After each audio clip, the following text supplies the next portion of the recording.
छुप कर क्यों रोता है दिल ये बता, तू बता मुझको, ये मोहब्बत है कि धोखा है दिल ये बता, तू बता मुझको, ये मोहब्बत है कि धोखा है।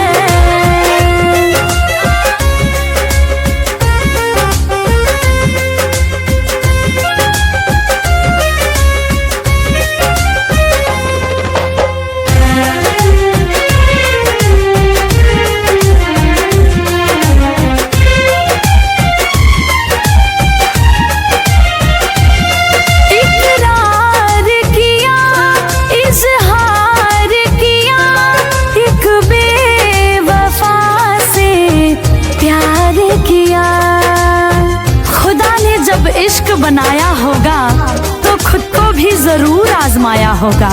खुदा ने जब इश्क बनाया होगा तो खुद को भी जरूर आजमाया होगा। अरे हमारी और आपकी औकात ही क्या, इस कमबख्त इश्क ने खुदा को भी जरूर रुलाया होगा। इकरार किया, इज़हार किया, एक बेवफा से प्यार किया, ये तेरे संग हुआ तो, ये तेरे संग हुआ तो नया क्या हुआ, अक्सर दुनिया में होता है। ऐ दिल ये बता, तू बता मुझको, ये मोहब्बत है कि धोखा है। ऐ दिल ये बता, तू बता मुझको, ये मोहब्बत है कि धोखा है।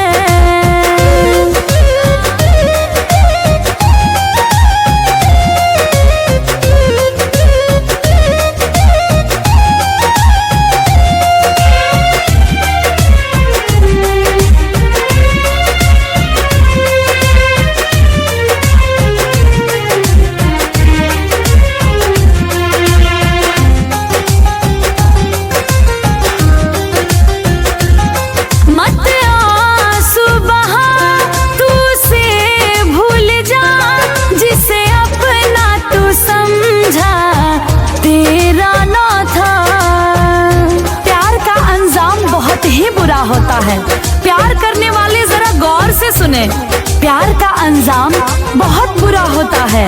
प्यार एक जानलेवा उस्तरा होता है। दोस्तों, उस प्यार से उम्मीद ही क्यों रखते हो जिसका पहला अक्षर ही अधूरा होता है, अधूरा होता है। मत आंसू बहा, तू से भूल जा, जिसे अपना तू समझा वो तेरा न था।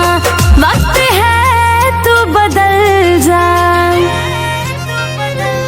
वक्त है तू बदल जा, संभल जा जरा, संभलने का पंकज मौका है।